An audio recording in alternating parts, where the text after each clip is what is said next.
What's up? I'm RL. And I'm Jenny. Jen and I spend a lot of time together. And also with family and friends. But also we like communicating and having discussions with the people in our community. The everyday people. So join us on Tuesdays at 7 p.m. Eastern Standard Time.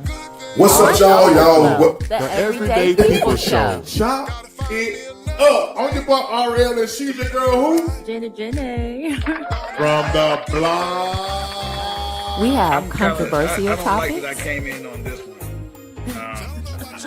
Let me say this. I'm the type of person. I don't like to speak for God. I think when people say I'm saved, I think you out of pocket. I think China is having product outsourced to other countries to get under the tariff. Y'all do know that, right? They still gotta bring it. Listen, they still gotta bring it to the border. Except gonna see they women going out buying black afros, but don't dare. And I see your point. You're trying to say that race of women do not try to look like us. We're the ones trying to look like them. Well, but that's not true. That's not true. Yeah, that's not all the way true. That's right. Not true. That is right. Not Thank true. you, ladies. I've been trying to make that point. Great guests within our own community. Well, I won't be into that. Oh, okay. I cried it out. I threw it up. Cold spit. I wouldn't care what you call it. Everything in me that didn't belong, he purged it out in Corpus Christi, Texas, before that book was birthed. I can't remember the number now, but it's in one of my books. I think I had about $10,000 to my name. I don't even know but it's something like that. And I said, oh my God. I thought about that. So I'm like, what if he would have pulled that trigger when he got to me? You know what I mean? Because it was point blank range. Yeah, so, yeah. Man, yeah. That's crazy. We work really well as a team. Like in business, the profit, they don't mix business with pleasure, but I don't know why it works for us. Like and lots of fun right there. That trumps a balloon. And now we got a whole lot of emotions. We can't even cry. But we love y'all, and guess what? Nothing y'all can do. Hey, nothing y'all can do about it. Peace.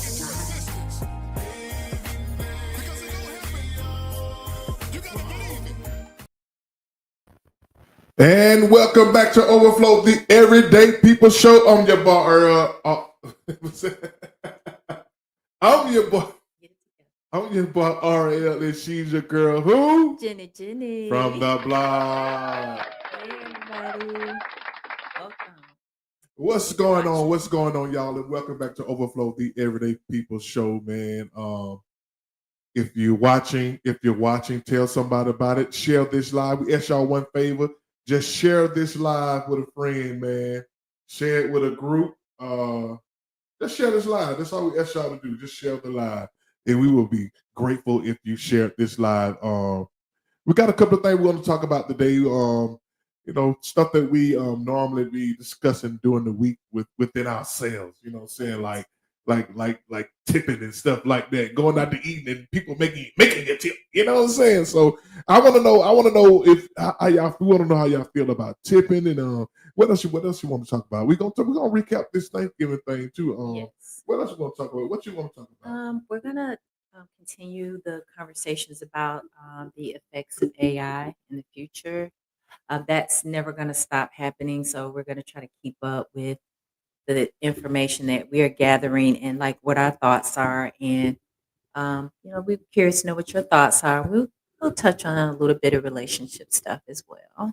And with the Thanksgiving recap to see how everybody enjoyed theirs, we're going to kind of dive into a little bit about food donations and what that really looks like for us here in America. Yeah, so once again, we appreciate you tuning in. Share this live, please. That's all we ask y'all to do. Share this live. We ain't asking for no donation. We ain't asking for no cash apps. We ain't putting no you ain't got to be a special person to, to speak. And if you want to come on live, just follow the link that's strolling at the bottom. You want to come on live and chat with us. You know what I'm saying? This is the Everyday People Show. This is y'all show, man. We just moderating the show, so we would love to have you guys commenting. We'll try to read some of your comments. What's up, fam? What's up, Marco Polo, aka Mr. Herd in the building? What's going on? Hey, what's up? What's up, life? What's going on, girl? How you doing? You doing all right? You know what I'm saying? Get some shout outs, man. You know what I'm saying? Marco Polo, you know what I'm saying? Speak life, speak. You know what I'm saying? What's going on? How y'all doing out there? You know what I'm saying? If y'all want to join us live, just follow the link, man. Follow the link at the bottom. What it say? HTTPS //streamyard.com. You know, it's a lot, but you know what I'm saying? It's a lot, but it's all we got right now. You know what I'm saying? It's the best we can do right now. Let me I put it in the chat too. So if y'all want to come on live, we would love to have y'all on live. But right now, y'all please just share this live. So the weather changing out there. What's going on with this weather, man? It's This a lot of Georgia rain. weather, something else, man. You think we done with summer now? I think so. It's still kind of up and down though, but it's some weeks are more comfortable than others. But I think we're done with summer. You think so, I man? do. I went down if it get like 80 degrees next week. No, I But that's, don't foresee that, but it's I don't know. It's kind of feel like it's a little stable, but I don't know. It's but hard to that's how say. the Georgia weather is, man. So we just never know what you're gonna get, man, in Georgia. So you know, like I said, if y'all want to join us live, follow the link. We just gotta cover the topic we're gonna talk about. We're just having like bedroom talk, not sexual bedroom talk. But we actually have conversations, man, like everyday stuff, man, Yeah. about life, politics. We sit in the room, we talk about politics. And that's the one thing I like about Jen, man. Where I can have any kind of conversation with her. She don't know everything, but she know a little about it.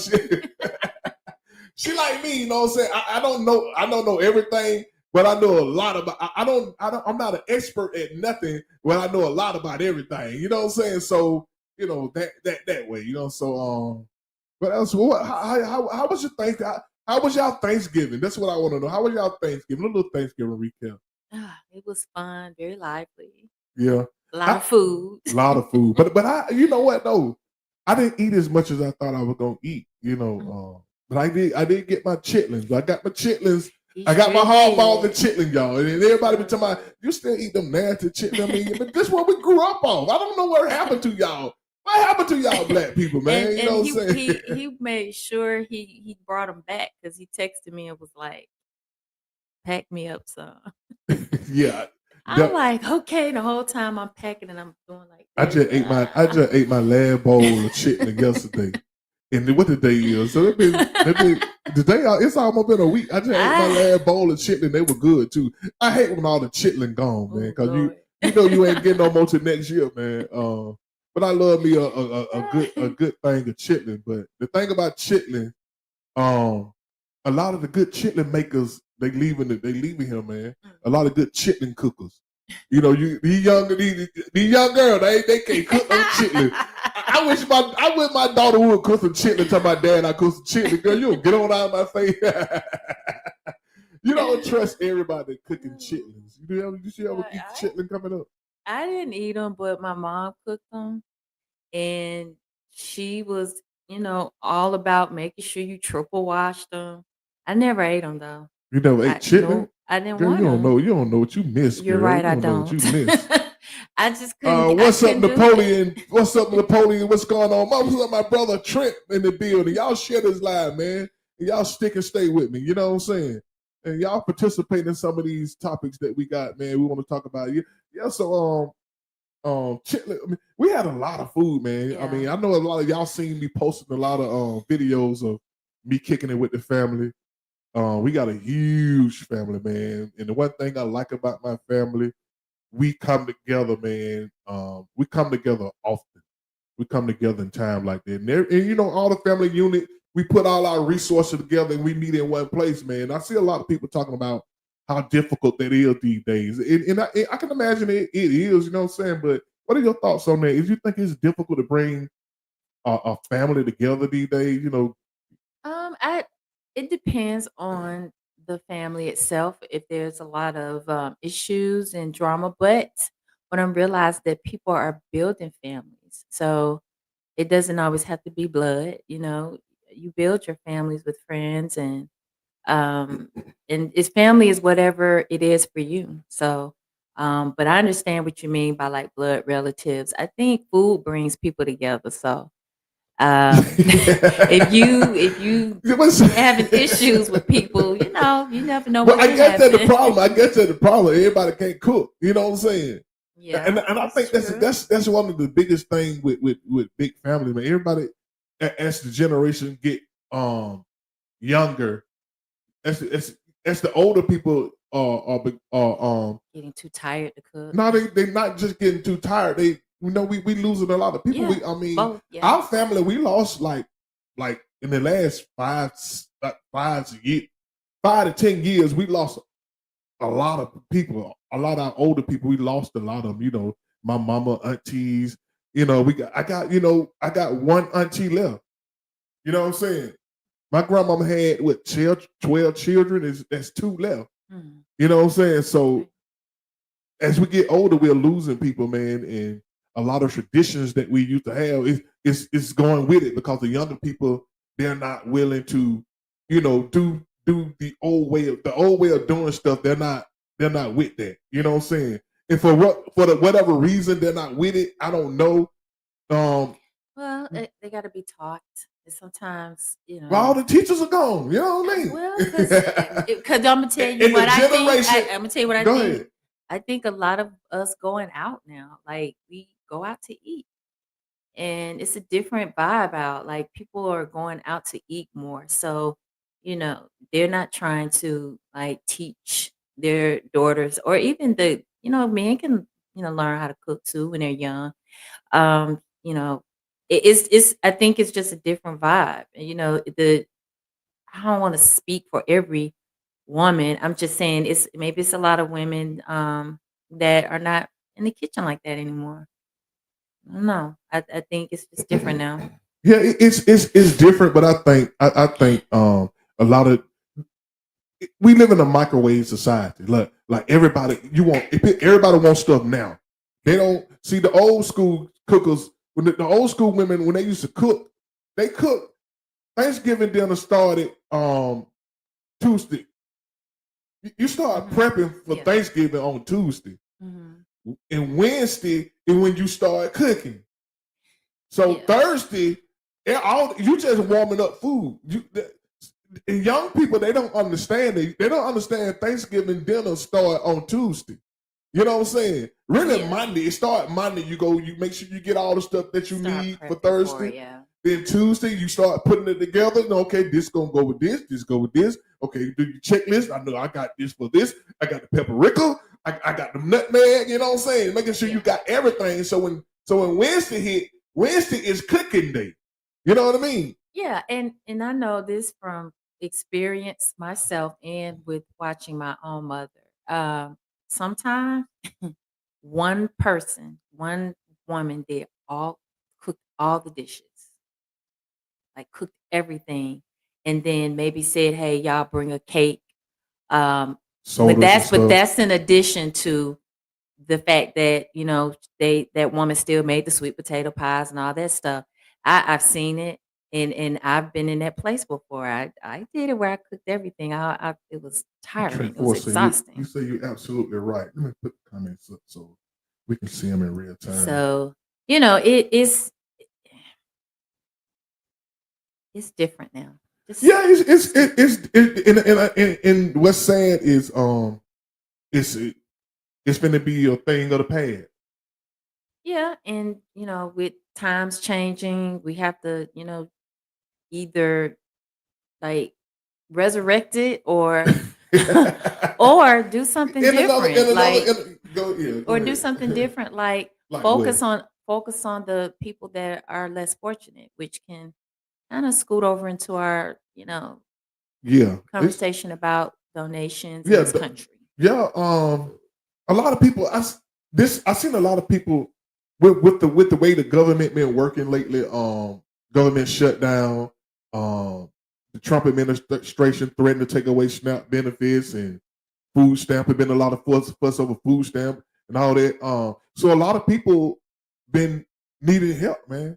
And unfortunately, a lot of people have really been needing help, and I've seen a lot of people stepping up, man. We gave away 300 turkeys and a few canned goods and few boxes and stuff, man. And people that chipping in, man. And this country prides itself on being the richest country in the world, but we got the poorest people. You know what I'm saying? I just never got that. You know what I'm saying? How we pride ourselves of being on the richest country.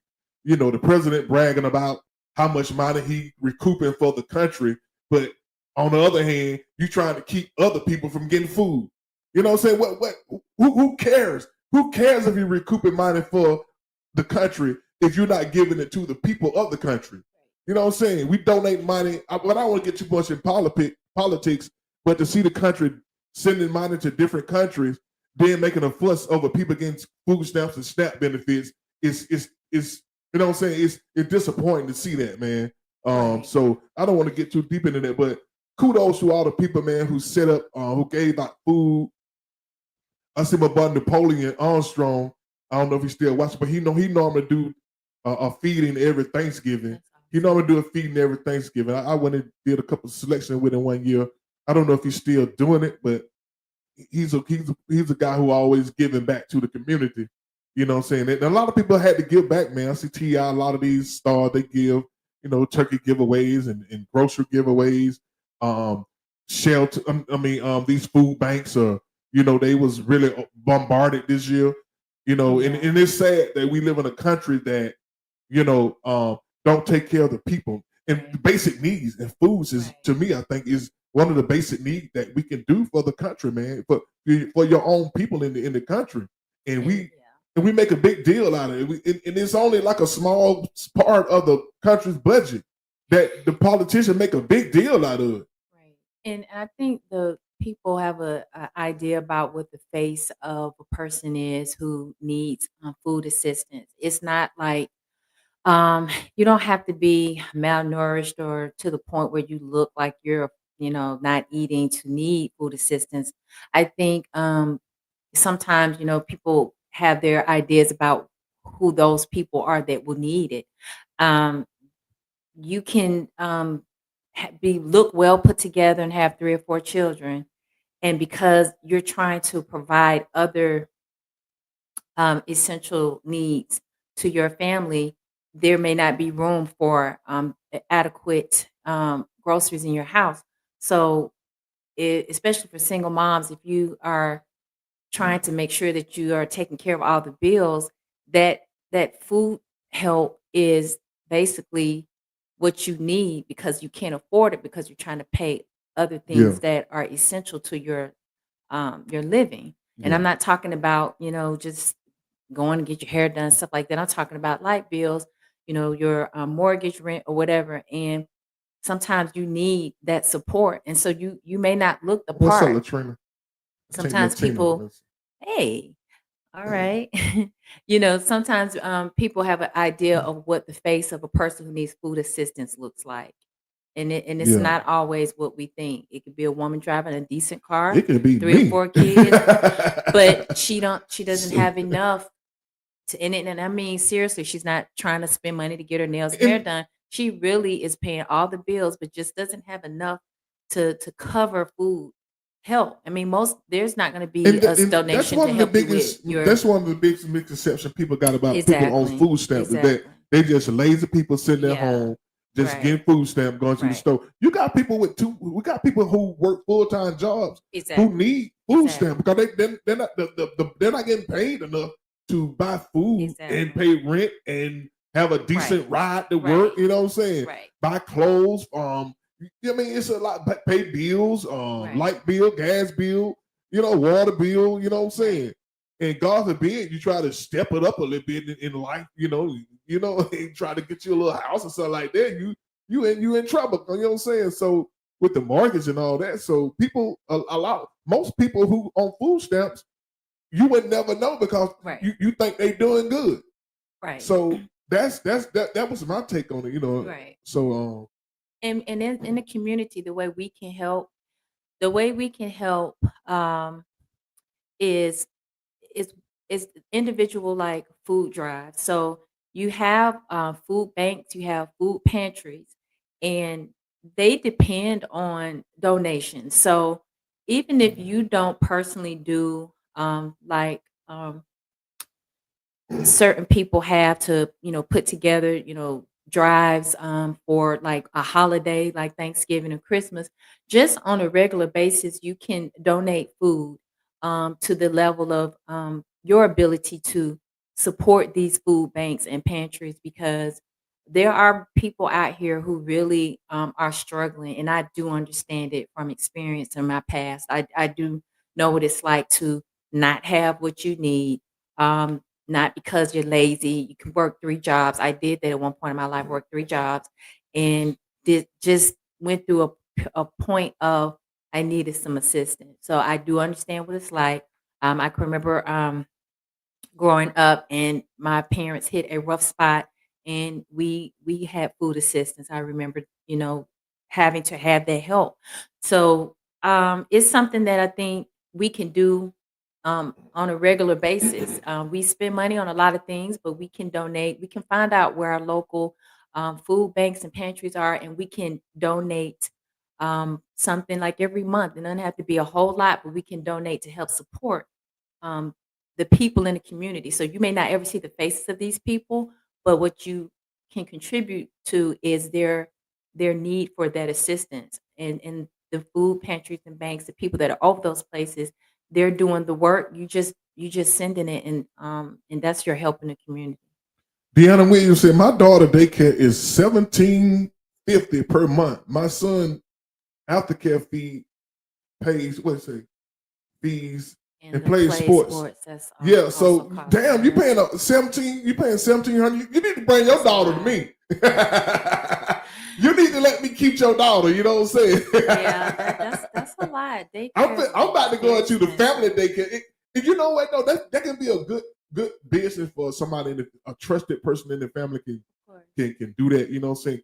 Keep the other family kids. You know what I'm saying? My mother So did it. She did yeah, it. a lot of people doing it. You know what I'm saying? Letting the grandmother and keep the kids for a couple of hours. You know what I'm saying? To save that money, because that's a lot of money, is. man. That's a lot of money. $1,700 Oh a wow, she month. said that's on the cheaper end. Wow. That's a lot of money then. So I might do it for 1,000. I'm gonna say you 700 in. That's a lot of money. Wow. Yeah, that's a lot of Wow. money, man. And then let's yeah. So appreciate it. Big ups to everybody, man, who pitched in, man, to make sure everybody was fed a decent meal for Thanksgiving, man. That's what's up. You know what I'm saying? Um, it's rough. It's rough for a lot of people. Yeah, exactly. If you're single, you know what I'm saying. It's rough. I mean, and I know it's rough, man. But unfortunately, we got politicians, man, who don't really get it, man. The biggest mistake this country made is putting a guy in who has never been on the ground. He's never wanted for nothing. So why would you put a guy like that? That was my biggest thing about people who support Trump, man. You put a guy in office who have never been at the bottom. He has never not wanted for nothing. Right. So he it's impossible for him to understand the average person. Right. It's impossible because he had never had that experience. And when you choose a leader, you have to choose wisely. And a lot of people didn't choose wisely, and you get what you get. You know what I'm saying? Right. You play stupid game, you win stupid prize, what they say. So I can't try to stay with politics. I'm gonna stay with politics. Let's speaking of food, man. Speaking of food, I need to know y'all opinion on this. Am I a cheapskate, man? Do I have a real point? You know what I'm saying? I want to know this, y'all. Let me put it on. Let me put it. I have an issue with mandatory tipping. I have an issue with mandatory tipping. Do y'all have a problem with mandatory tipping? Like they take the gratuity out when they bring you the check. The gratuity is already taken out. It's almost like you don't have a choice, and they don't pick the lower end of the gratuity. They pick the middle one. They you know what I'm saying? Do y'all have a problem with tipping? Or do you feel obligated to tip? How do you base your tips? And is it our responsibility to pay the waiters and waitresses? Because it seems like these businesses, these restaurants are making us pay for the waitress and waitresses. You know what I'm saying? I mean, damn, what y'all gonna pay them? Well, let me see. Where can I start with my thoughts? Well, so this is what I understand. I waitress only once in my life, and I only lasted 3 days, and that's only because I was working. I was in school full time, and then I was working another job. So I was working 2 jobs, and then I was in school. So that job only lasted 3 days. Y'all share this live if y'all don't mind. Share this live with a friend. So in those 3 days, I worked really hard. So I was like, I have much respect for waitresses and waiters. But on the other side of being a customer, I think that the bad part about tipping now is even if the service is not good, I think there's an expectation of tips. Yeah, exactly. And I mean expectation like of tips, even if you're getting it to go. Like going through the drive-through, like Moretta was saying. Yeah, and there will be tip jars and yeah, they're at the window and they haven't like waited on you with, beverages or anything like that. They're just handing you what you ordered and they're looking for tips. So I don't know if, and this is something maybe y'all can offer your knowledge. I don't know if servers are needing the tips because of, how can I put it? I want to make sure I say this right. Horace Wing says it's all about the level of service, but you don't have a but they put in an automatic return, then you don't even have a choice in the matter. Yeah. Well, waitresses don't.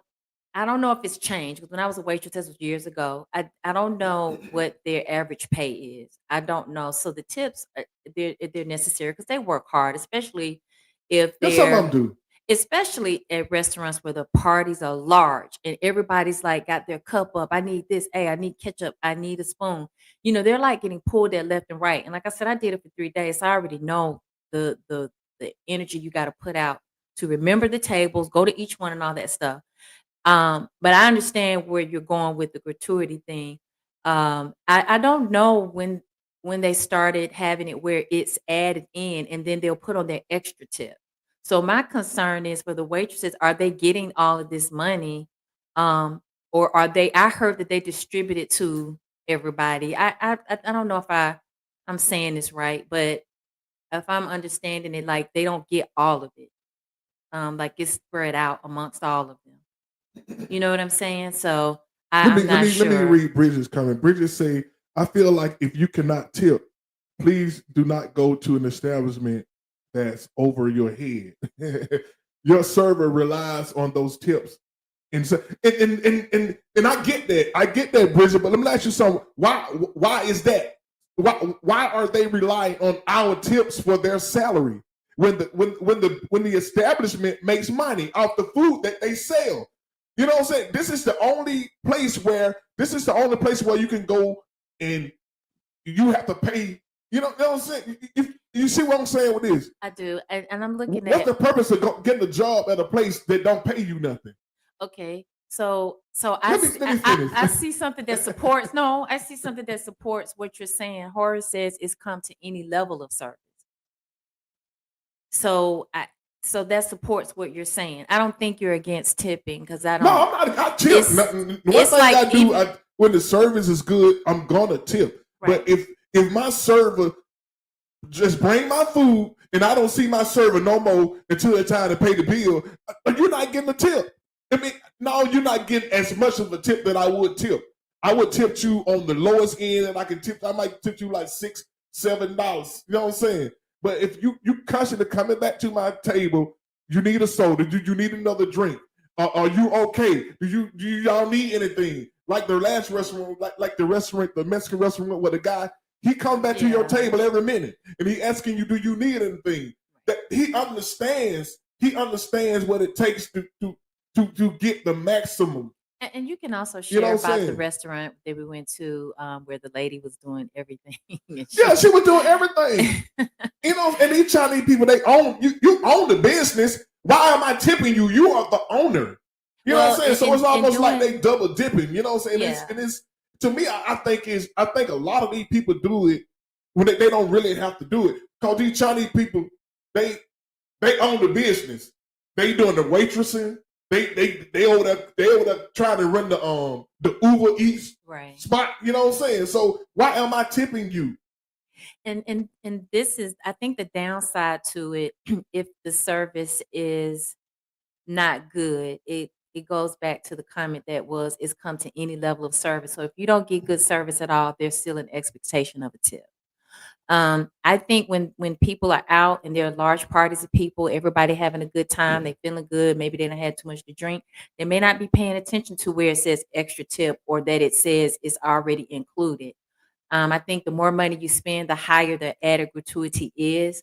And it's just, you have to be aware, because I think the first time some years back when I realized that gratuity was automatically added, I remember getting the bill and I was thinking like, I know that this costs this or whatever I ordered.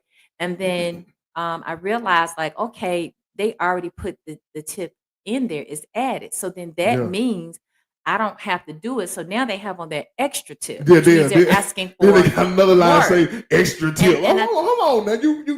You took the tip without asking me to. I didn't have a choice in the matter what I tipped you. Yeah. Man, you're gonna ask me for an extra tip, man. It's like, man, I'm like, man, what is going on with these places, man? Then you got places like the Cheesecake Factory and these high end, not high end, but these chain restaurants. These people make millions of dollars. These people are making billions of dollars. Why are we being asked to pay the waitresses and waitresses? That's what I don't get. It's like we okay with it. It's like they have did it to where we okay with it. And now if you pay with a card, they're going to charge you an extra charge to use your card. Now you got to go up in there with cash. You know what I'm saying? It's like, come on, man. I love Moretta's comment. And that, to your point, she said this should be outdated. Companies, especially with the fact that they're making lots of money, companies should be paying full wages, and that tips should not be to compensate for lower pay. I agree, because waitresses work hard, especially if they're very attentive. They work hard. Then from what I heard, they don't even get the tip. That's what I'm saying. They don't even get the tip. That's why a lot of times I like to tip with cash. Yeah. I like to tip with cash, but I don't know. But sometimes you get stuck without cash on you, and you know what I'm saying? We transform it into this digital age to where you're not even carrying cash on you. Yeah. You know what I'm saying? But then when you get the bill, we don't charge you another $3 because you use your card. I mean, like, well, goddamn, are y'all gonna pay for anything? You know what I'm saying? Yeah. It ain't enough that you patronizing these people. That's my problem. It's not enough that you patronizing these people, and then they want to make making you give a gratuity.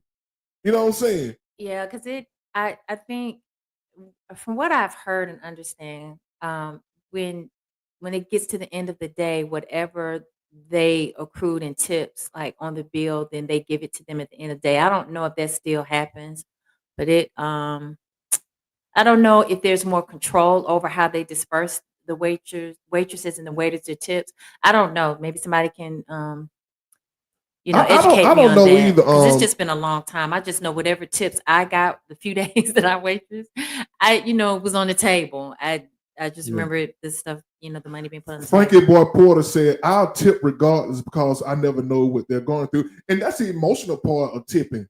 And that's the emotional. They got us thinking that these people are piss poor. If we don't tip them, they piss poor.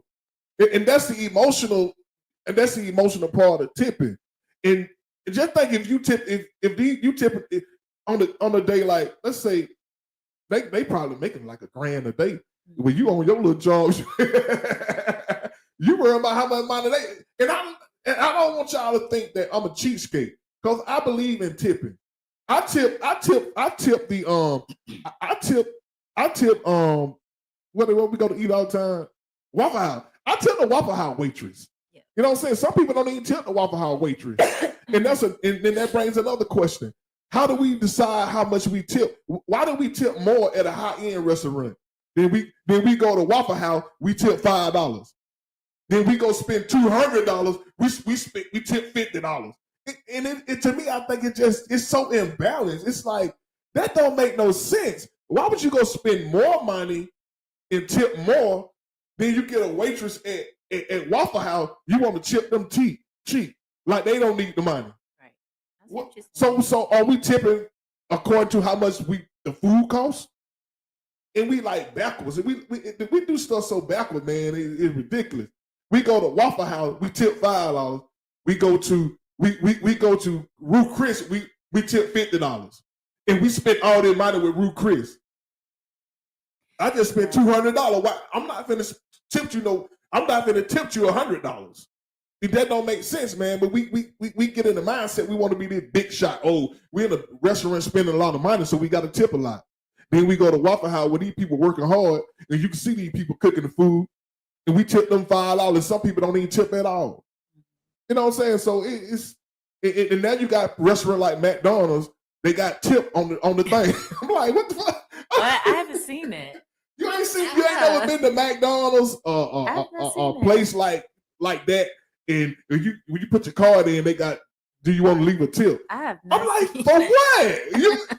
I'm like, for what? You been sneaking off going to McDonald's? No, I haven't seen that. And I ain't saying I ain't been to McDonald's.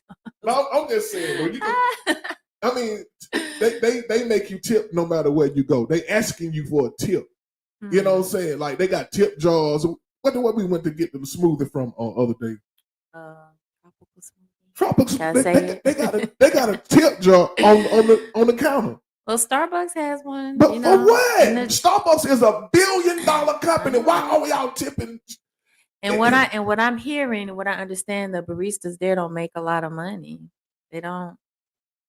They do not make a lot of money. So why work there?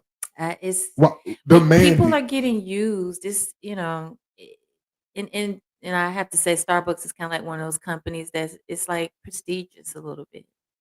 Larry, look, I tip. Okay, you tip. What I'm saying.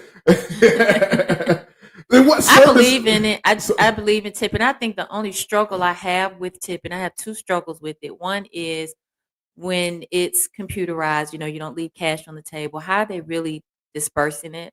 Are these waitresses and waiters really getting all of that money at the end of the day that they deserve, and or tipping bad service where people bring you attitude, and the face of attitude looks different.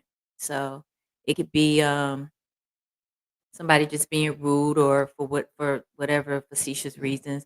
That's the only time I struggle with a tip is if service is not good or if somebody's just giving attitude that's negative.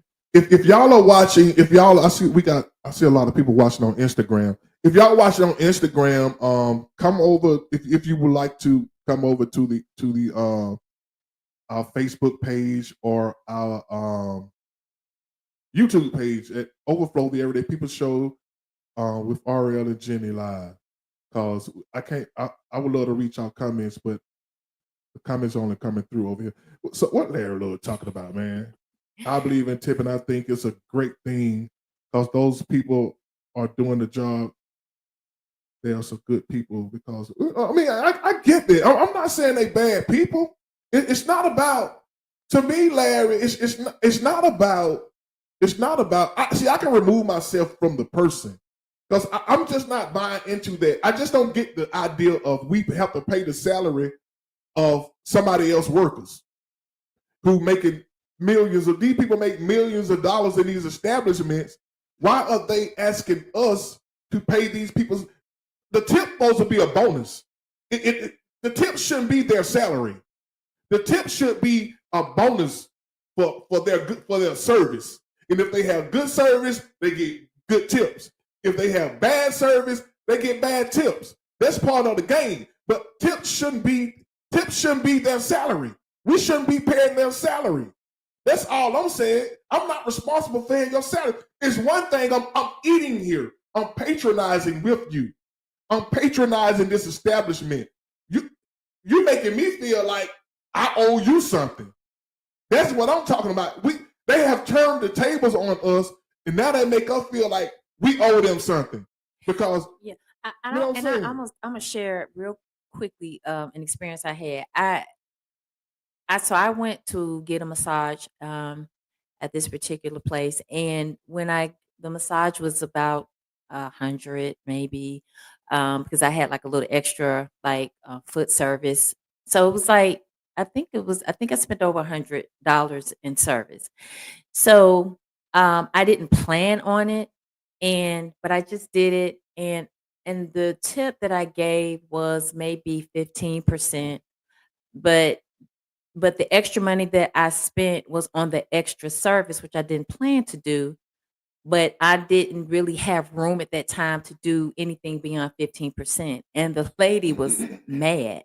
She was like, "That's all you're gonna give?" And I stood there and I almost wanted to say, like, get out of my bank account. You don't know what I'm going through right now. I'm stressed. I need this massage. I needed the services. And I only have room today to do 15%. But I wasn't going to say all that. I just looked at her like, I'll never come back here again. I just spent over $100 here. So if you can't be grateful for a tip, which is not mandatory, that's 15% of what I had at that time. Granted, mind you, that I extended myself by spending more money. There was just this attitude of being upset because I didn't do more than that. And then so that gave me a bad feeling about, really what does it look like on the other side to them when a person doesn't have room at that time, or it just don't have it. They may need the service. Some people don't always have room for the tip. You have to keep people in service have to keep that in mind. Some people really don't have room to give extra tips. They just don't. It's not that you don't want to give it. If I was balling like that at that time, I would have been like, hey, Yeah, but to me, I'm only obligated for paying for what I ate.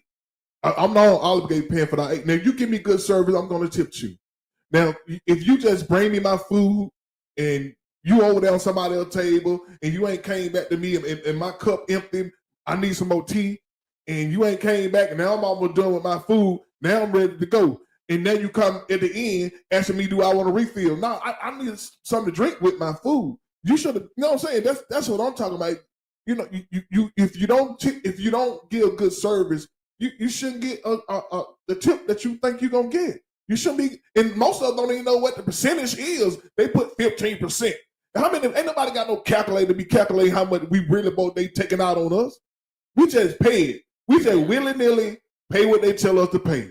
They say they got 15%, they got 12, 15, and 16%. Who gonna pull out a calculator and see these people doing the right thing? Right. They probably making thousands of $1 million a year just on people not checking. Yeah, and I think sometimes it just depends. Sometimes people only have enough to pay for the service and maybe a little bit. And I think if the thought is if you can't tip, you shouldn't be in an establishment. I disagree. I disagree a little bit. I have no problem staying at home. I have no problem. You know what I'm saying? Don't say you ain't gonna make me feel guilty to tip. You know, I'm not talking about you, but you're not gonna force a tip on me. Yeah. You're not gonna force a tip on me. Don't I force that on me. I believe in tipping because, like I said, I've worked in service before, in not just the 3-day waitressing thing that I did, but I've worked in service before, food service before, where I understand, the work that you put in to help people make sure they have everything they need, being on your feet all the time, stuff like that. So I get it. I guess the problem I have with tipping today is because there's this expectation for a certain amount. I don't think it's fair to have a bad attitude with customers if they can't do more than a certain amount. Maybe they needed the service, but maybe they didn't have enough to do all the extras. I'm not saying not leaving a tip at all, but if you get a service and you don't have enough money for a big impressive tip, I mean, impressive. Yeah, I mean, some people have a lot of money. They do, and they have a lot of money, and when they feeling good, they tip like that. I get it. I've had my moments. I'm saying I've had my moments where I've tipped very well. Like I can just be really transparent here. I have at times before tipped almost half of what my bill was. So just say if Oh. no, I'm serious. Just say if my bill was $80, sometimes depending, I have tipped half of that. That person got $40. But that doesn't happen often. the service has to be extraordinary for me to go to that length. But what I'm saying is, paying gratuity has gotten to the point where there's an expectation of it, and then there's an expectation of how much. Sometimes people only have just enough room for receiving the service to pay for that, and maybe a little over that. And I just think it's excessive, like with the tip jars, and asking for tips for to-go orders. When you're going through a drive-through, so that's where my pain is with it. That's where my pain is with it. Yeah, I think they gouging. I think a lot of these people, man, they know we gonna pay. They know we gonna pay because they'll make us feel like we cheapskates. If you don't tip, you're a cheapskate. When I just spent $72 for 2 meals. You know what I'm saying? I'm not obligated. I patronized with you, and if your waitress did a good job, I'm tipping them. But if they didn't, I'm not leaving a tip. That's just what it is. Bring to the stage. Larry, what's going on, my brother? Hey man, I want to talk about this tipping. Go ahead, my brother. This is the Everyday People Show, man. Appreciate you coming on. Nah, you didn't read my whole comment I made. I saw. I simply said I like tipping because of the people that work there that serve us. They're doing something that I'm not going to do. I'm not going to serve no one. And I just think that that's a hard job. That's something that you got to serve people. And that's why I really like tipping. I really want to tip the person who is waiting on me, man or female. Now, I don't know if y'all know, but in Orlando, there's a restaurant called Garage. Very good food. On the Sunset Walk, Margaritaville. When you walk in the door, the first thing they say is, "Hi, have you been here before?" And you say, "Yes." No. We have a 20% gratuity. They tell you that right up front. And then my wife found out you can tip the person that's waiting on you. You can actually tip them money, and it's for them. Okay, that's So yeah. so I thought that was pretty good. So what restaurants need to do when we come in, they need to say, "Hey," or we need to find out what is your gratuity, and how is the tipping because the gratuity is going to go to kind of like everybody, but can I tip Right.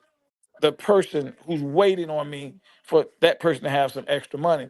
And so I think me and my wife was sitting here listening to you guys, and that's what we need to do because we eat out a lot too. When we eat at these restaurants, we need to ask the question, can Yes. I tip the person that's waiting on me?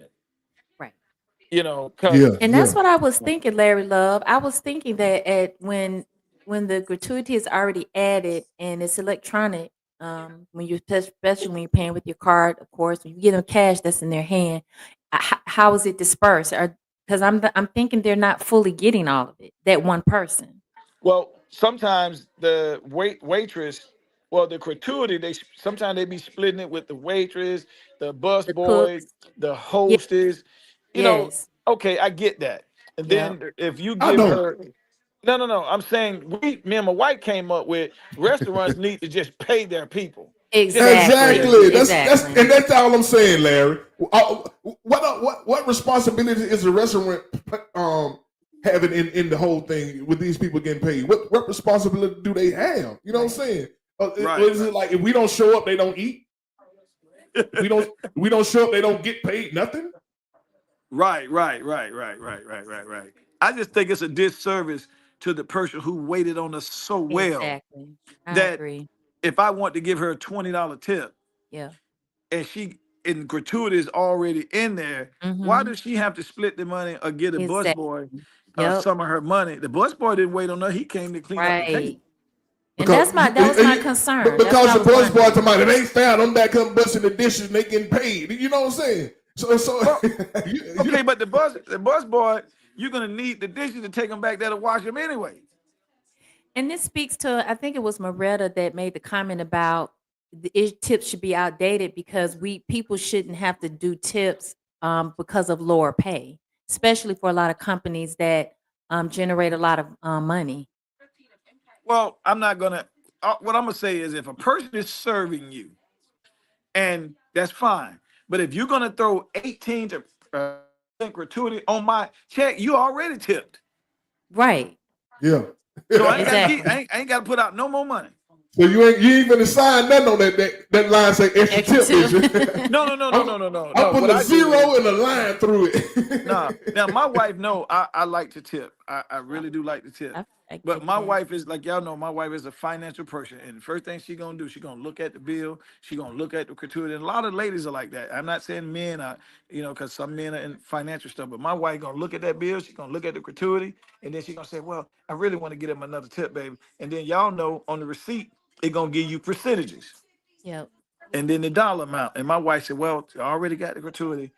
Let's give her this. We might do that, something like that. But sometimes my wife said, hey, we done ate this $200 meal. Cause me and my wife eat out a lot. So we done sit here and went to this nice restaurant and ate $190 something, $200, and they done hit us for 18-20%. That's the tip right there. Yeah. So Larry, let me ask you something. Do you tip according to how much you pay for your food, or like I said, if you go to Waffle House, do you tip cheap? Or you no? Or when you go to Ruth Chris, you tip more? No, Waffle House is my thing. I went there today, and I'm always tipping them $2 and $3. Them suckers get so many $2 and $3. See, that's what I'm saying, Larry. Larry, why $2 and $3 when you go to Waffle House? But when you go to Ruth Chris, you tipping $25. What's the difference? No, I'm gonna tell you, I'm not the finance person. Matter of fact, when the check come, I tell everybody now, oh, it's a new thing in town. You push the check over to the lady. No, but here's you missed what I asked you. Why do you tip cheap when you go to Waffle House? Why you tip cheap when you go to Waffle House? No. Tip more when you paid more. You know what I'm saying? No, it depends. It depends on what I'm buying. A lot of times I'm in Waffle House a lot because I get my coffee from there now. I don't even go to Quick Trip because Quick Trip, man, the doggone coffee come out coffee, then it turned to water. Yep. So I'm always going over that new thing they got on there, man. It's all messed up. They should just kept it like it was. So no, I normally tip $3 to $5. Me and my wife there, we'll tip $5, $7. Matter of fact, when my Quick Trip friends come down, man, we all be sitting there, man, we tipping $5 a piece. And they like when we come in there because they finna get about $45. I think he missed what I'm talking about. You see, we say, so he ain't want no higher than $5. He ain't want no higher than $5. He said 7. He ain't want no higher than $5. He ain't left the single digits. When he go to Waffle House, he don't think the people in there they got kids as daycare too. Dude, but when you go to Ruth Chris, when you go to Ruth Chris, you tip these people $25, $30. No, I'm just trying to tell you, my meal. No, hold on, man, because I go to Waffle House a lot. So my meal in the Waffle House. Listen, Larry, listen. Here's what I'm saying.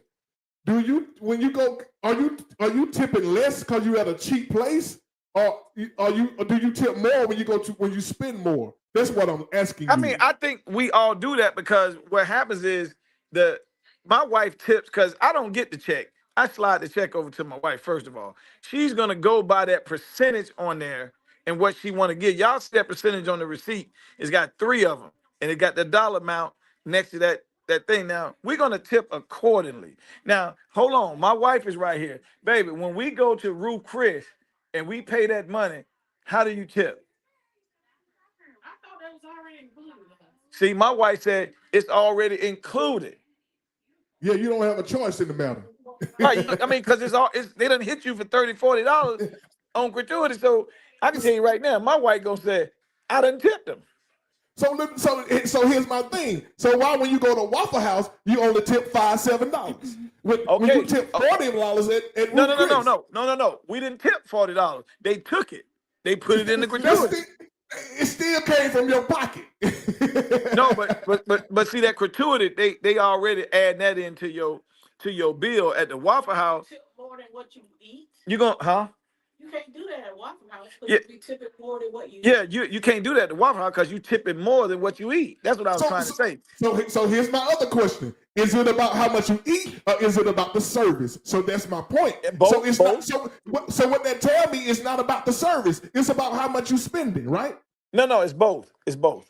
Okay, you know what I'm saying. So it's both. No, it's both. But you know what? Tipping is a personal thing, man. That's an individual person that I Absolutely. can't. Like some rich people don't tip at all. They had it on TV one time that they got some rich people boy, they talked about them bad. They were naming them. Then you got some people that's wealthy. They tipping $500, $100, $200. So tipping is just your feel for the restaurant, the feel for the atmosphere. Because see, I look at the atmosphere. I look at how they dress. I look at the presentation, how they approach us when they come to the table. If this person is talking so doggone much, coming to the table, bothering us when we having a conversation. Me and my wife is having a conversation, and every freaking 20 seconds. Are you all right? I don't mind you coming to check. See, I like that. But see, that's why I like that though. I like you to keep checking on me. You know what I'm saying? Because I might not want some. I might don't know I want something and want it. You know what I'm saying? I want them to check on me, 30 man. minutes. Don't go 30 minutes at a time without checking on me. You know what I'm saying? No, man. No, you got some people, man. When Yeah, they I know walk what past you're talking about. I know they're excessive. They keep coming to the table. They all in your conversation. Man, I can't even finish my conversation. I'm talking to my wife, and I said, yeah, baby. And I look up, is everything all right? I'm like, yeah. And me and my wife, we got one restaurant, we were talking, and the guy was a great dude. But boy, let me tell you something. I was just hoping he just walk past tape. Just walk past tape, man. Just walk past about 2 or 3 times, then come and say something. 'Cause you keep cutting me off. Me and my wife looking up. Yeah, everything. And then I'm like, she said, where were we at? I don't know, because dude done came by the table 3 times in less than... Like that commercial. You know that commercial where the guys show up, they trying to hold hands, and I forgot the commercial, but you know what I'm talking about. But see, I like a good checker up a person. You know what I'm saying? I like that. You know what I'm saying? No, and every time you come, I'm gonna need something. No, but if you're at a restaurant, man, to be honest with you, Robert, man, I'm not. All of us have different lifestyles. All of us do, we go eat at some really nice places. Then we also go to the Waffle House. And the Waffle House is a nice place. People come from out of town to want to go to the Waffle House. They hear about the Waffle House, And I love the Waffle House. Me and my wife be like, oh, baby, I'll go there with you. And we, I just like the atmosphere. I like the real people, that work there, man. But it depends what you're eating. And it depends on the restaurant, the atmosphere, the feel, the people, the hostess. I look at all that when I come in, because I'm gonna tell you something. I'm gonna say it right now, and they can sue me, and I'm not gonna say their name. I'm just gonna say blank back. But they need to. That can mean anything. So in back. You're talking about in back. Yeah, in back. It can mean anything, but their service is so bad. And they're waiting on people so bad. Me and my wife got up and just walked out.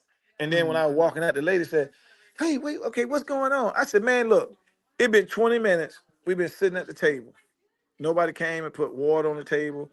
But see, you're contradicting what you're saying then, man. You say you don't want it, but now you want it. No, you're not listening. Hey, no, maybe that waitress heard about what you like. No, Robert, you missed. I'm talking about when you first walk in the restaurant, sit you down. I'm normally looking at my watch. My wife is sitting there, she's probably on the phone working or something. I'm looking at my watch to see how long it's gonna take you to get over there to my table. And I'm sitting there, 5 minutes go by. I said, okay. My wife said, baby, just calm down. 10 minutes go by. Now my wife going, okay now. We just saw old girl. When she say okay, you know it's you long, don't you? Yeah. And then it was 15 minutes. And then and then it was 20 minutes. And so we got up. I said, baby, let's go to where we really want to go. So as we walking out, the girl who hosted us waited, and she said, excuse me, sir, wait. I said, don't excuse me, sir, me. Because I've been sitting over there 20 minutes. You know what, Larry? When that happened to me, my hood instinct kick in. Now I'm trying to get me a deal. Now, see, this is where I'm going to get my discount at. see, you trying to get a discount. But look, you don't wait 20 minutes. You might you finna go somewhere else and wait another 10 minutes. You might well stay there and get you a little discount. You need a discount now. You know what I'm saying? No. Because we knew because we knew where we were going. We left out of there and went on down to Jimmy Nick's. They do have some good food. We go, hey, Jimmy Nick's is our go-to. When we don't really know what we want, Jimmy Nick's is the go-to. We got so many go-tos now, man. It's ridiculous. We got so many go-to. It's We like got- we whoever the got- closest. It's we got- to whoever the closest. Hey. And how hungry he is. That's true because we got Gambinos, and we got Poppies. So our go-tos is Gambino, Poppies, a Cuban restaurant, and then the Mexican restaurant called Gambino's, and then we might drive down to McDonough and go to Jimmy Nick's. So we got 3 go-tos. Just depends on how we feel, what time of day it is. My wife just got off and she don't want to drive too far. She ready to eat. Yeah. And but hey man, I know y'all got another subject, but tipping, man, it depends on the you and me, your lady. It just depends on our personal preference, our thought process, of how we look at things when we go in a restaurant. I'm kind of the lifestyle that I'm living now, man. I moved from the ghetto. I moved, so I eat at nice You like places George. now. You like George. Y'all like George and Weezy. The moving on up. Yeah. And I You don't say the mean to be lifestyle like I'm that. living now, boy. Yeah. So I'm very thankful. I'm very thankful, man. Hey, that's what's up, man. We finally got to eat at Hell's Kitchen. Hell's Kitchen that be on TV. And Yeah. like Jenny said, when you walk in certain restaurant, you can't be crying about the prices. Yeah. You already, right. Hell's Kitchen, man. Hell's Kitchen in Washington D.C. When we walk in, man, I'm talking about the ambiance. Man, you should have saw the waiters and waitresses, man, dressed up in black and white with the thing around their arm. Man, the chair. You already know you ain't finna cry about no ticket now. You ain't finna cry about no ticket. You just gonna, so it just depends, man. I like the tip because I don't want to serve nobody. I'm not serving you. Serving people is hard, man. I don't want to serve nobody, man. I'm And not it's doing humbling that. So, work. It takes humility to serve people because sometimes you get rude customers, and yeah, it's a humbling job. Yeah, and tipping ain't never been my issue. I just would love to be in control of the tipping. Don't tell me what I got to tip. You know what I'm saying? Let me be in control. I know if I'm in a high end place, I know what y'all expect. You know what I'm saying? Don't send me the check, but you already told me what I'm. You ain't took that out my mind already. Like taking it from me. You know what I'm saying? It done took $40 already. Yeah, it took $40 already. You know what I'm saying? And then the pain behind that is the waitress or the waiter that did such a great job. They're not really getting the amount from that you would give them if they didn't have it already included. And I think that's why they do that to make sure that it's electronically given instead of you giving them cash. We're gonna take it out already and divide it between everybody. So because you're paying more money now, you're tussling between now I got to do this added, but then I really want to tip this person fully, just down what they deserve from what service I got, and so and then you spend even more money. Sometimes I just slide them something. Sometimes I we got like 28 more minutes. What you want to talk about now, Jen? What bedroom topic you want to talk about now? You know what I'm saying? Not that bedroom talk. Like I know you and your wife, y'all talk more than about sexual things. Y'all talk about the economy. Y'all talk about the politics a little bit. Y'all talk about what you know what I'm saying. Other that kind of talk. We have regular talk, man. You know what I'm saying? Okay. Within the bedroom. I should have said it like that, man. I phrased it. Okay, let's do this right here. This one you had on your heart today. Yeah, and I think Larry Love would like to talk about this. Okay, so what's the root causes of the successes or failures of a relationship? Whoa. You know it? You know the root cause? Well, I have my thoughts about What are your thoughts? What's the root causes of success of a relationship or failure of a relationship? So what do you think, Jimmy? So I'll start it off with this. Yeah, because you had a lot to say. I think when it comes down to relationships, you have to understand like what your thoughts are about what the relationship is founded on, and if it's founded on love, then you have to be able to grow in it because pain involves growth. I mean, well, let me turn it the other way. Growth involves pain. So sometimes when you're in a relationship, you are learning how to love because I think the imagery of love is based on sometimes, what it looks like, um, instead of the actual work of it. So when you are in a relationship and when you're learning how to grow within it, that growth forces you to look at yourself, because we all have painful experiences, good experiences too. But when you're with someone and you get really close to them, they see everything. They see what the world doesn't see, that's polished. Like, we have a polished look that people see when we're just out and about, or in social settings. But when you're behind closed doors, the everybody don't see all of your vulnerability, your flaws and things like that, because we all have them. And in that, if you're in a relationship and you're not willing to see yourself as you're seeing that person, I was just about to bring that up too. then I think the failure of that is not being willing to grow in it, because building involves growth. And if you're not willing to be in the place of learning and growing, then the failure comes in, because there's always going to be in your mind, well, what's next out there? You may think you're going to find somebody better.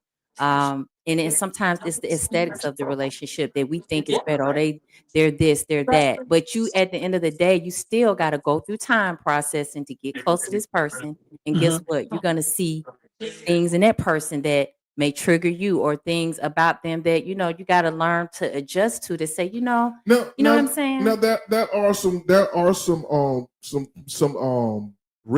things that you just can't move from in the person. Oh, But now I agree. I think you're talking about a lot of surface stuff, like you know what I'm saying, like who gonna pay arguing about who gonna pay the bill, and just simple things, you know what I'm saying. But Yeah. for me, in all of the relationships I had over the years, and I've had a few, you know what I'm saying. I've learned one thing about how to move in a relationship is focus on yourself. It start with you. And a lot of time when we're in a relationship, we're looking at the other person, and we don't take the time to look at ourselves in relationships. And that's one thing I've, and it took me a long time. I ain't gonna lie, it took me a long time to evaluate myself in a relationship and try. If you say something, if you say something wrong, I'll listen. I'll listen, and I'll make changes that I think that's not in the way of me going outside of who I am. Right. And I think a lot of people, they hate change. They don't like to change. So when issues arise, they don't like to change. They like to keep moving within who they are instead of changing. Like, okay, Perfect. yeah, you know what I'm saying? Like, that's what I was thinking. It's kind of like when the weather get cold, you still outside with shorts on. Well, if the weather get cold, you got to put on a coat. You got to change with the weather, and that's one thing I've learned.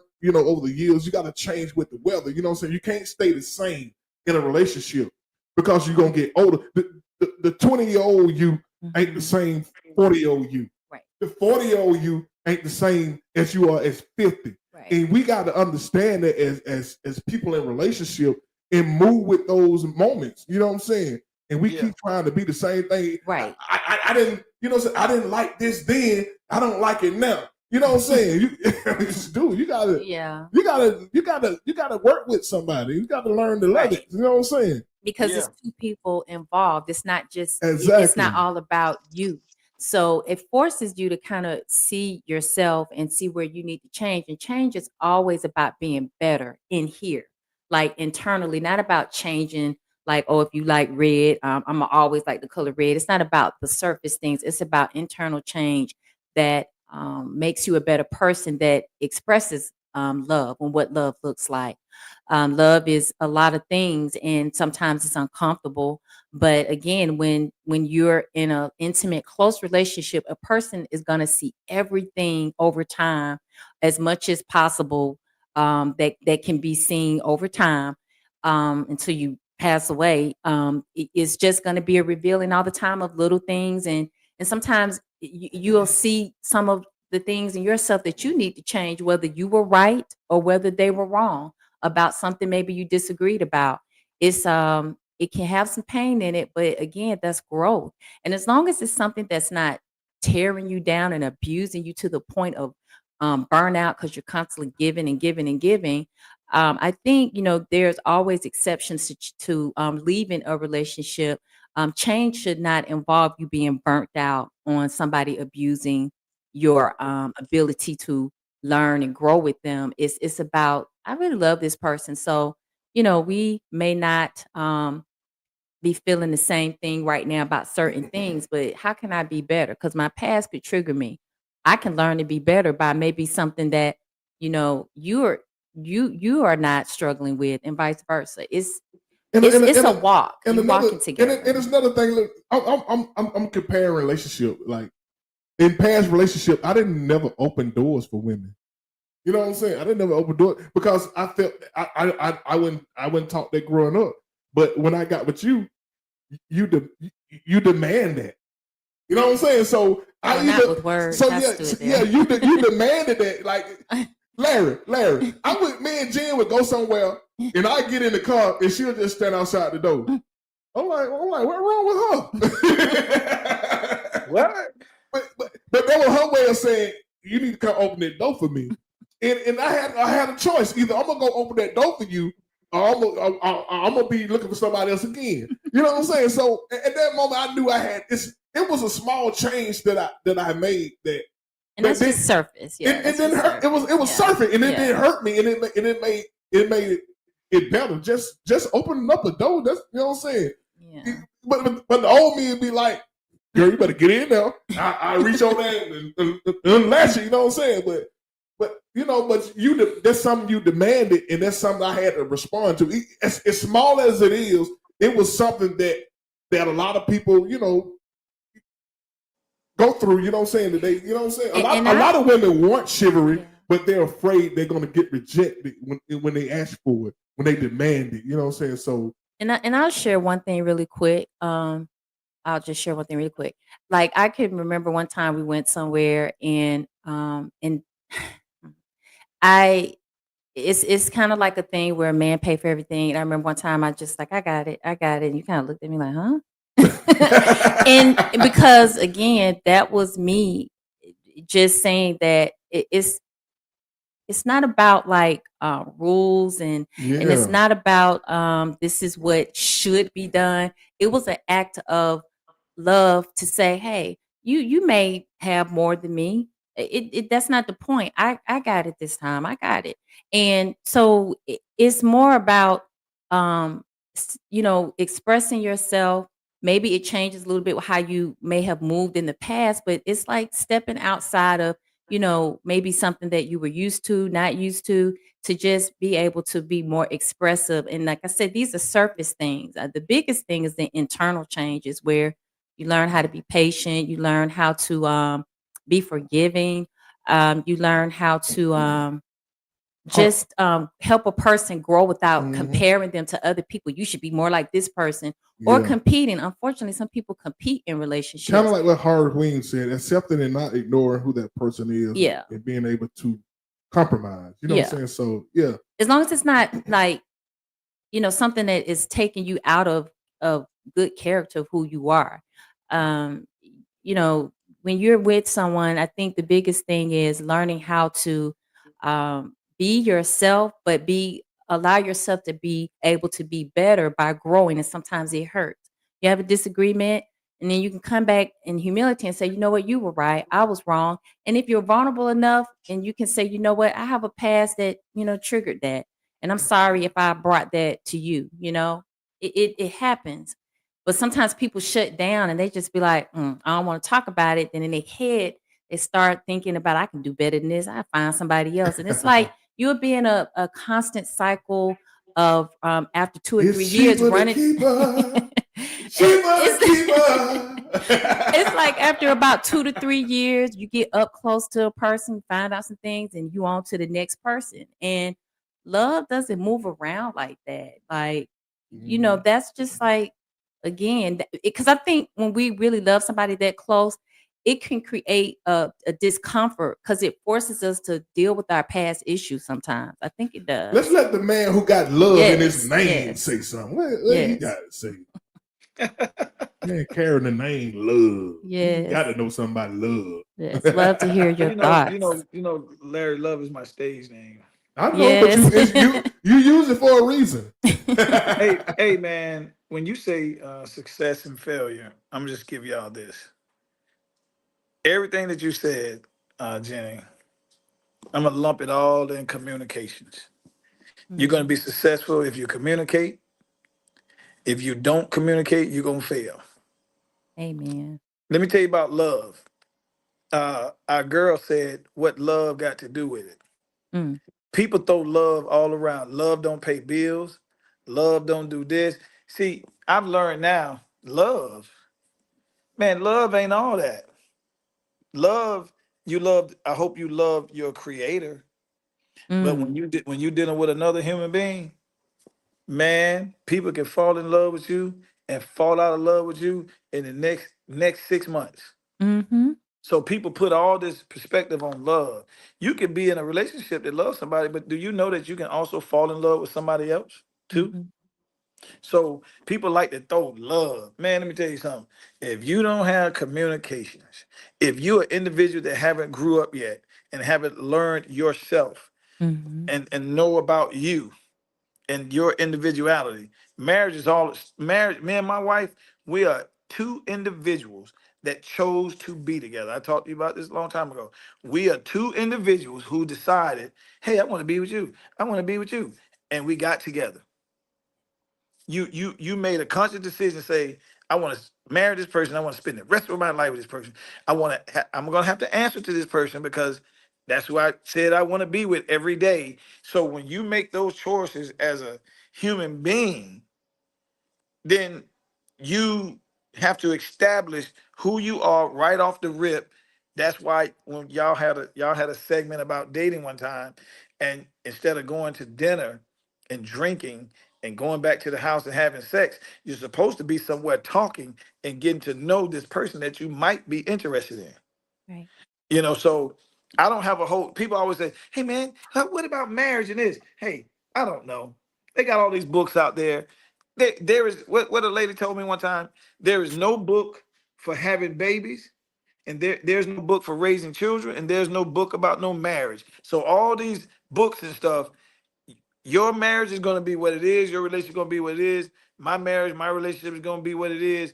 And then you just grow together, and then we're going to see where this goes if both of those individuals want to do that. But I always stress to people, just because you're married, just because you're in a relationship, you are still an individual.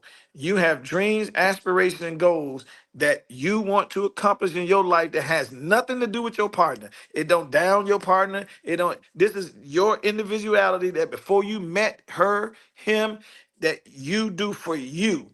And that man, he got what he do for him, what he do for him. And then when y'all come together, y'all explain, this is what I do. And I'll just give you some examples. My wife, on Mother's Day, her mother's not here. She don't want to do a whole lot of talking. She just want to get up in the morning, do what she do. She's kind of quiet.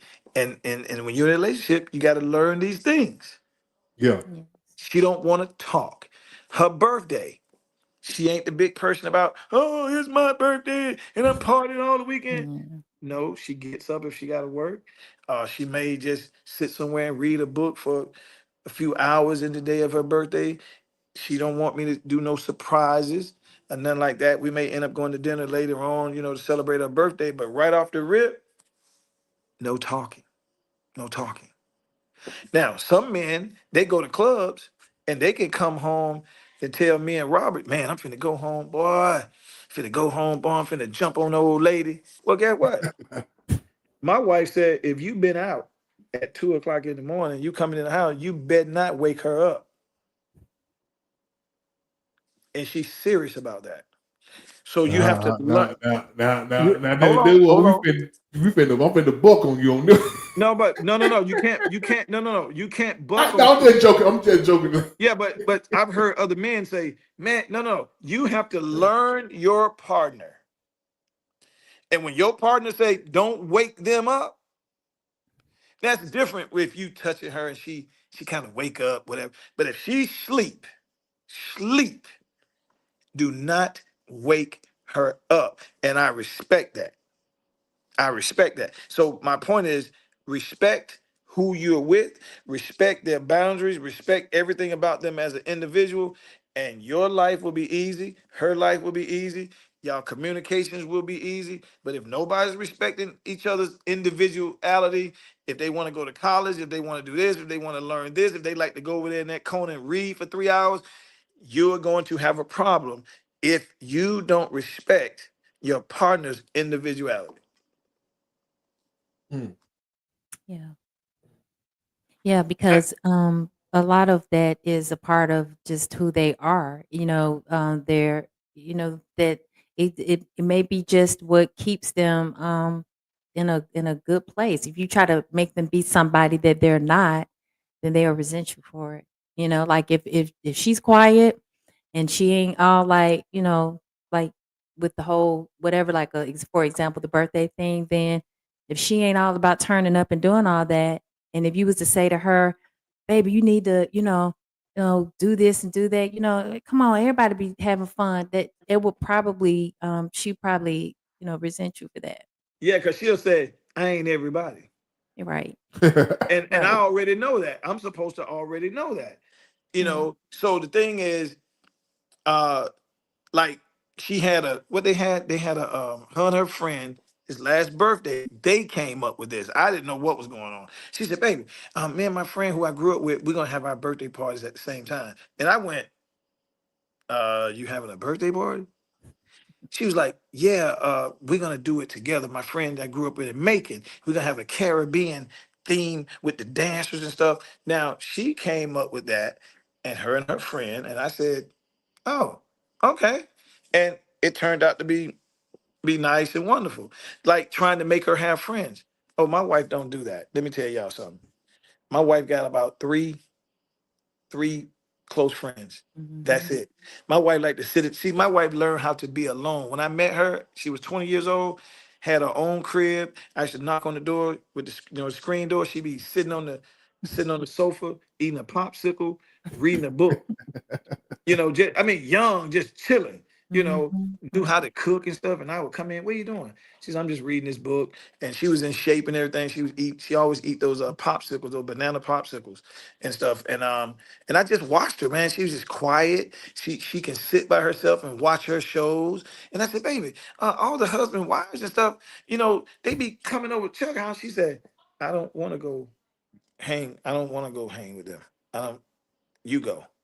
So I can't make her go do something she don't want to do. Right. So is it an issue if you do go like if she don't want something but you want something like is it always like who do you give in all the time, or is it like, okay, she say you can go, do you go, but is it like retribution when you go? You know what I'm saying? Oh, I know what you're saying. There's nothing in our relationship that says she say I can go. Let me just get this straight. As a husband and a wife, you got to know the signals. I'm an outgoing person, so my wife know, I be out there talking to everybody, boom, boom, boom. But there's nothing in our relationship who says who can go where. Again, like I said, we are grown. We're two individuals. We are grown. I do not own my wife. My wife is loaned to me by the Heavenly Father. I don't own her, and she don't own me. We're two grown ass people. The thing is the respect. And Yes. you'll know when your wife don't want you to go somewhere. You'll know when your wife just don't want you to go nowhere and she wants you to just sit there with her, and you'll feel it by the conversation. You'll be like, well, nah, I ain't gonna go. But it just happened I know what you're saying. Kind of, I'm gonna give you an example of what you said. Like yesterday, Jen What you finna say? no, you wanted to go get something to eat yesterday, so you asked me like 3 times that I wanted to go with you, and I'm just kicked back on the bed. I got my foot propped up. I'm like, she got to want me to go with her. Are you going tonight? I'm like, are you giving me an ultimatum? Is this an ultimatum? You giving me a choice? You give me a choice, I don't want to go. But why you keep asking me? Okay, you want me to go? So let me get my damn shoes on. But I did say you don't have to if you don't feel like it. Because I said you chilling. I see you sitting. You watching TV. No, but I that's think the because it was point. nighttime. I think what was it 7:30 at night. I think I was like, I'm just offering. I offered. I think I offered for you to go. You offered 4 times. Because you didn't never say anything. You didn't never say no. So like Larry said, you just never say anything. Like Larry said, I got it. You got to speak though. You got to say something. Larry, right? It clicked. I knew you wanted me to. Gosh. Now I would have gone by myself with no problem. Now remember, I was single and knew how to travel by myself at night.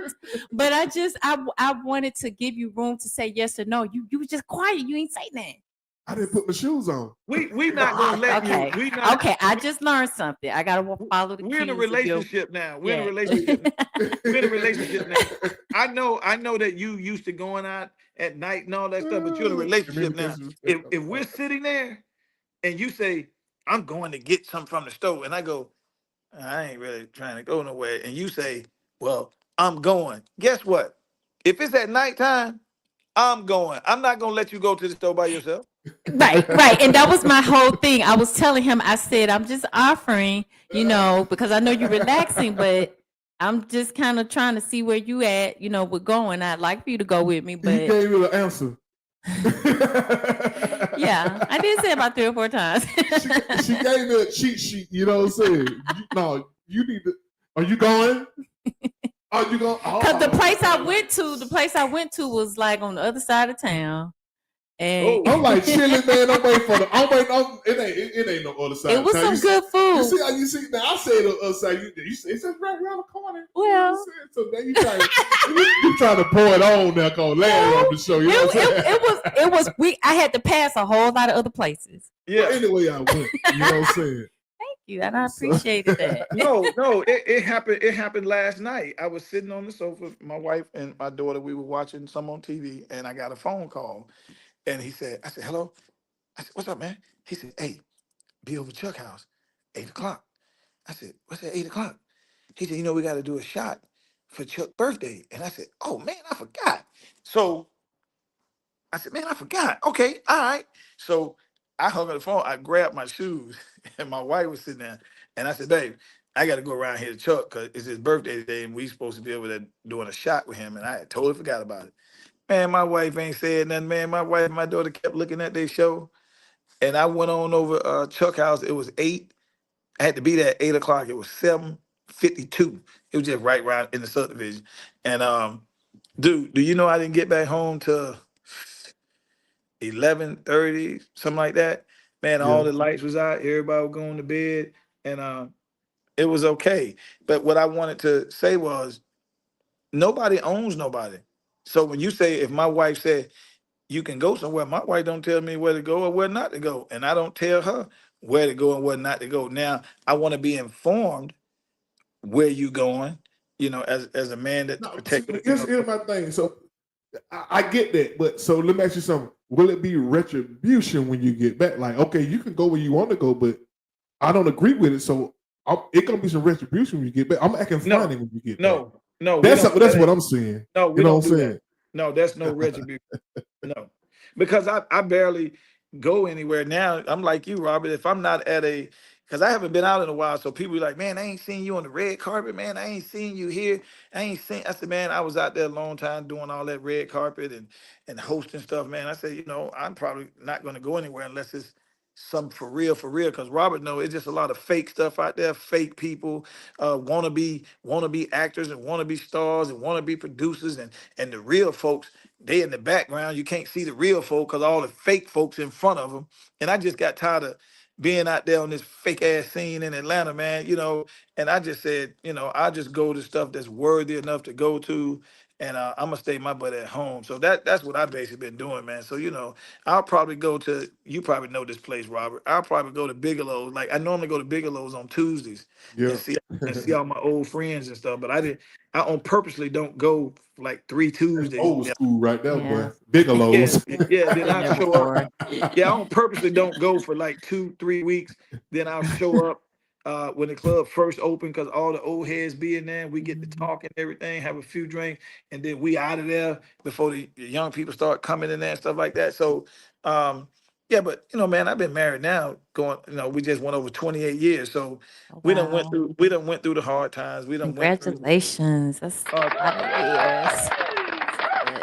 Awesome. so we done went through all that stuff. So now, um, man, it's just on cruise control, man. I mean, we still wrestle, we still play, we Awesome. talk, we still hold hands in the mall and in the grocery store, we still hug. That's So we still do all those things, and people be like, "Damn, you gotta see." You say love.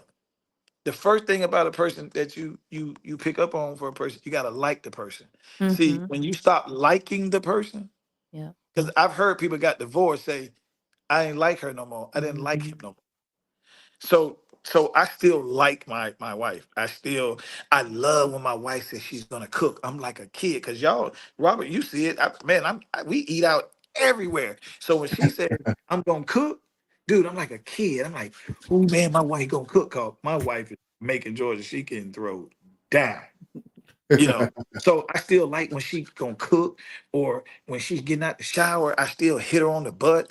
And as a husband, and I hope Robert's doing this. I go in the bathroom and dry her off. Yeah, Oh, hey, I Jenny, love Jenny, that. Jenny, Man, she'll don't walk. start. Larry, shut up, man. Don't start all that, No, man. Don't this start all is this. good Don't say- information. Good Now, listen, information. I'm the king. I'm the king. I get dried off in this castle. You know what I'm saying? Ooh, you get spoiled Bring the over royal here. towel. You get No, spoiled she, over here, no, she. boy. I want to make sure. Women got to be dried off correctly. So I want to make sure after she dries herself off, she'll go in the bedroom, and I'll take the towel and do a bag and her butt in between her legs. Make sure That Oh, she is get, so isn't you sweet. know. that And I do special? that. That's just something that I just do, man. I mean, it I ain't no, love it.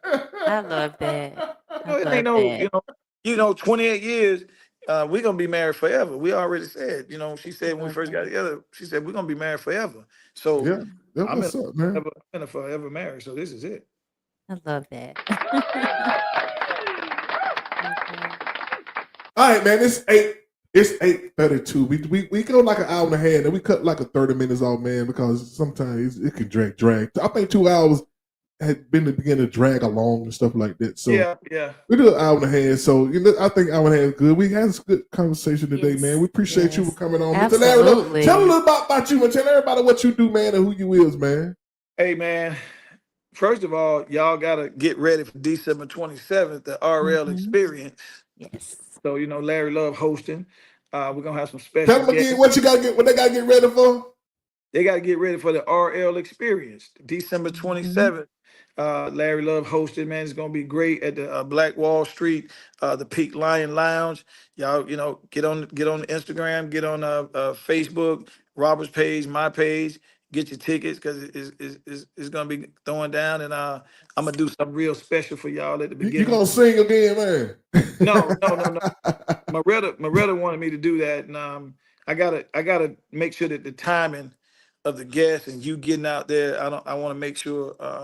But my opening when they first called me out, you're gonna like it. Now, when I go, man, I'm going. They want to take a break between me. I know. I don't know. I don't want to take no break. I I want to. know. Yeah. Yeah, and I'm gonna do more. I got more material this year, man. I'm gonna do my stuff, and I've been working on it, man. Trust me. To me, this gonna be the best show I ever did. I'm because I'm introducing people to me. Yes. You know what I'm saying? So I appreciate you, man, for what you do. You know what I'm saying? You do a good job hosting.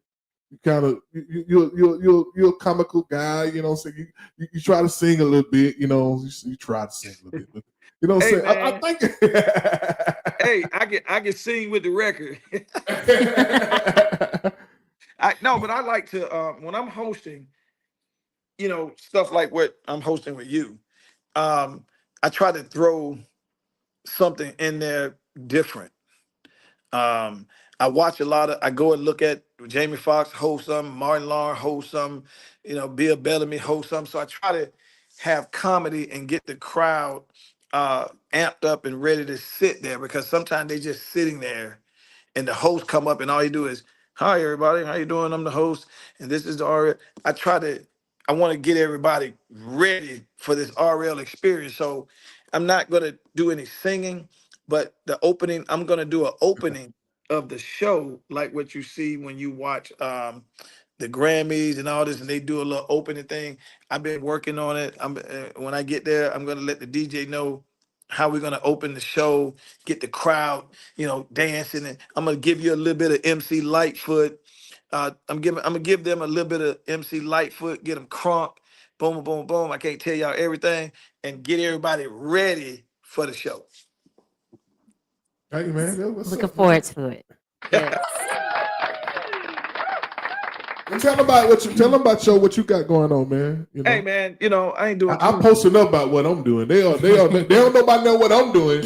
You know what I'm saying? Well, tomorrow, my nonprofit, the Larry Love Prostate Cancer Awareness Foundation, we pick up food every Thursday. They just opened back up again. We pick up food every Thursday. And we go help the needy. I was gonna be the driver tomorrow, but Yolanda called and asked my wife, "Is Larry gonna pick up the food, or he want me to pick up the food and feed the people in my area?" And I said, "No, you go ahead and pick up the food and feed the people in your area." Like I said, we've been doing that since 2017. Every Monday, we go four times a month. The Larry Love Prostate Cancer Awareness Foundation. So we still doing that. Y'all know that I bought a townhouse that we're gonna put on Airbnb. It's called LL Enterprises. That's the name of the business. And we're gonna put that on Airbnb next year. So I'll let Robert know, and all that's gonna be full effect Airbnb property next year. I'm also on Robert. I can't even say it. I'm also on Peach Stars Yeah. TV. My 6 episodes already on there. I have 2 episodes already done. I'm working on. I'm waiting on somebody to call me tonight to give me a confirmation, and then I'm gonna shoot that show. And then I have 2 more shows I got to shoot for Peach Stars TV, the Larry Love Show. So hey, and I'm also a spokesman for this new cognac called Cashmere Lux Gold. You can go to my page. It's a brand new alcohol called Cashmere Lux Gold Cognac, twice distilled. It has no burn effect. When you drink it straight, it'll go straight down your throat. No burn effect. I remember you talking about that before. Oh, it's in the Uh-huh. store. It's in the stores. It's in the Oh, liquor okay. store. It's in the liquor store J&J right here in Henry County, off of Eagles Landing in 42.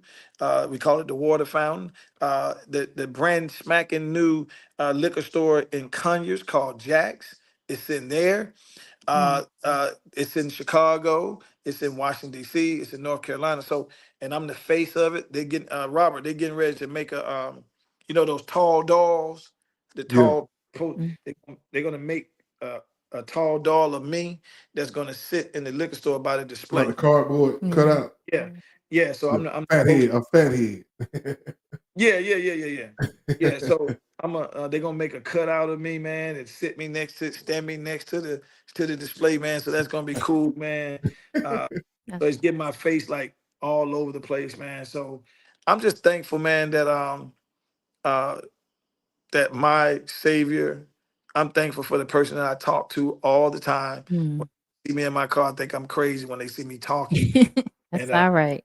but the person that I believe in is directing me every day to do what I do. And I'm gonna leave you guys with this. He told me years ago when I climbed up in this tree on Simpson Road, there's a tree right next to my apartment, and I said, Lord, I'm not that smart in school, and I'm all these things. What I'm gonna do? And he said, you're gonna be successful by helping people. I still remember that, and I love helping people, and I've been blessed.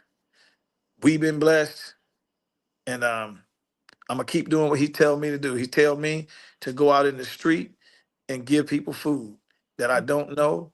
I don't ask for nothing in return. So when it's my turn to pick up food, I go out in the street, I find homeless people, and I just give them food. I go to the barber shop. There's a nail shop with Vietnamese. They be needing food, and I just open the truck up and I just give out the cucumbers and the broccoli and the collard greens and the potatoes and the chips. And mothers come out the barber shop. Oh, you giving this away? I said, yeah, get you some. And I give apples and oranges and I just give it all away, and I don't want nothing in return. I've been doing it since 2017. So the Lord is telling me what to do, and no knock to churches. I had a preacher that said, hey, you can bring the food over here and we'll bag it up and the people pull up. I said, no, no, no, no, no, no. That's not what the Lord told me to do. The Lord told me to go in the street and give it away. And sometimes I give it away I give everything in my truck to one family. I'll just give that, because they'll fill up your whole truck with just food. And if Robert said, hey man, I got a family, man, they really need food, I'll give them the whole truck. So that's what I do, y'all. Hey, that's what's up, man. That's what we're supposed to do. Appreciate you stopping by, man. Yes. Appreciate you. Come by anytime you want to, man. Just we'll shoot to the link anytime, man. Like I say, this Everyday People show. We try to we try to do a different format where we just really having a conversation, and if people listening in, they want to come on up. You know what I'm saying? So it's less scripted like it used to be. We just if we have a conversation during the week, if we have a topic on this show, that's what something we talked about already during the week. So we see stuff. We didn't even get to the stuff that we talked about, like AI and all that stuff. How they about to take over, and like I say, with AI, and you got the people who gonna do wrong. They got AI too. So you know what I'm saying? The fraudster got AI too. So I just saw it on the news where they defrauding a lot of people with voice control, and they making it they calling people with somebody else's voice that sound like somebody they know. So it's a lot to get into, man. But we'll I guess we'll talk about it next week, man. Like once again, appreciate you coming on, man. You have a good night, my brother. All right. Good night. So we had some good conversation tonight. Yes, so I appreciated it. Yeah, and thank y'all for tuning in, man. I want to thank everybody for tuning in. We really appreciate it. Thank y'all for sharing y'all comments. Once again, y'all can follow us. Start a conversation on Overflow, the Everyday People Show with Ariel and Jenny on Facebook. We have a YouTube channel with the same name, Overflow, the Everyday People Show. If y'all want to catch up on an old show or something like that, some old show that we had. But we really appreciate y'all for tuning in. We ain't gonna ask y'all for no money. When we get big, we gonna ask y'all for some money. What you guys say?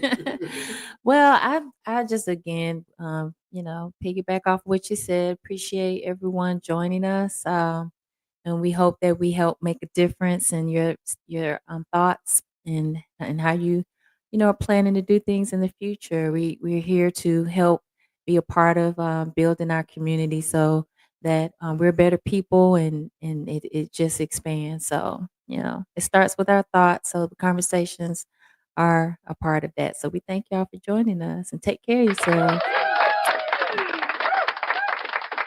And once again, y'all, we thank y'all for joining us. We love y'all, and guess what? Ain't nothing y'all can do about it. Ain't nothing y'all can do about it. Peace.